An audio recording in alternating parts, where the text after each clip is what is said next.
Boy, am I glad to see it raining today. We sure need it.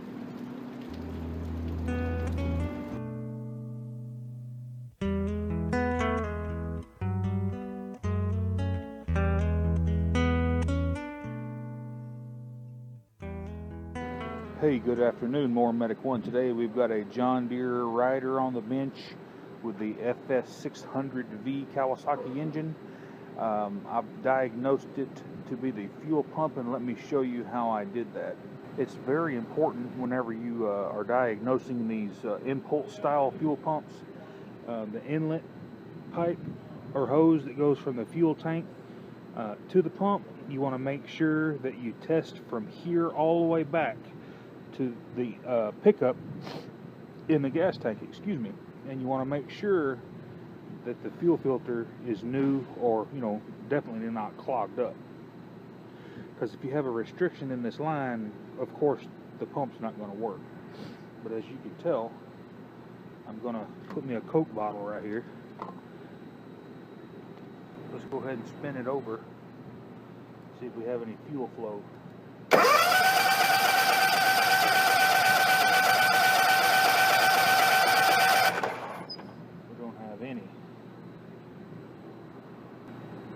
Go ahead and get the hoses disconnected from the fuel pump here. Then remove the pump screws. There's one here and one here, just a Phillips screwdriver.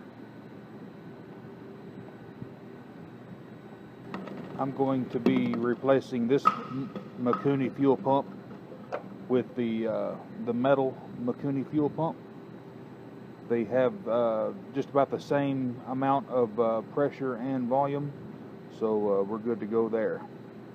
And these are, swappable. The only difference is where the hoses hook up. You might have to lengthen a hose or modify your hoses accordingly. Remember that these screws that you're screwing into this plastic blower shroud, don't over tighten them, because you can possibly strip them out. Just get it, snug. You don't have to kill it. That's good there.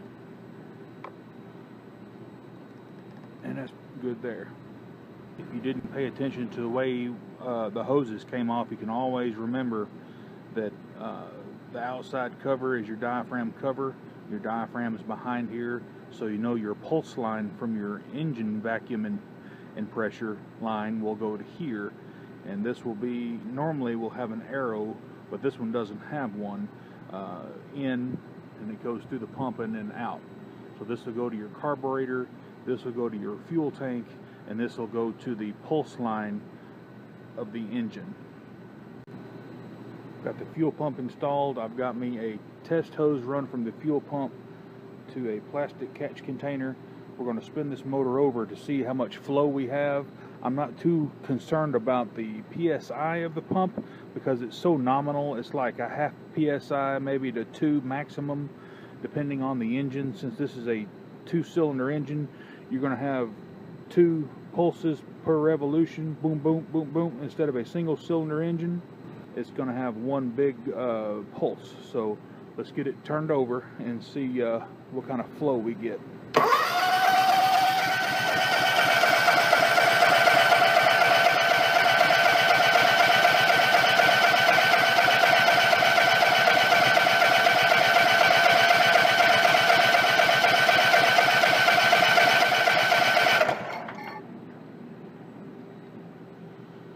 We got about 30 seconds of cranking, 20-30 seconds, and you should have about a couple ounces of fluid, and that's plenty. So let's go ahead and hook up the fuel line to the carburetor and get it hooked back up to the fuel pump, and let's see if it'll start. I've already done a cold start. I just want to show you how easy it starts.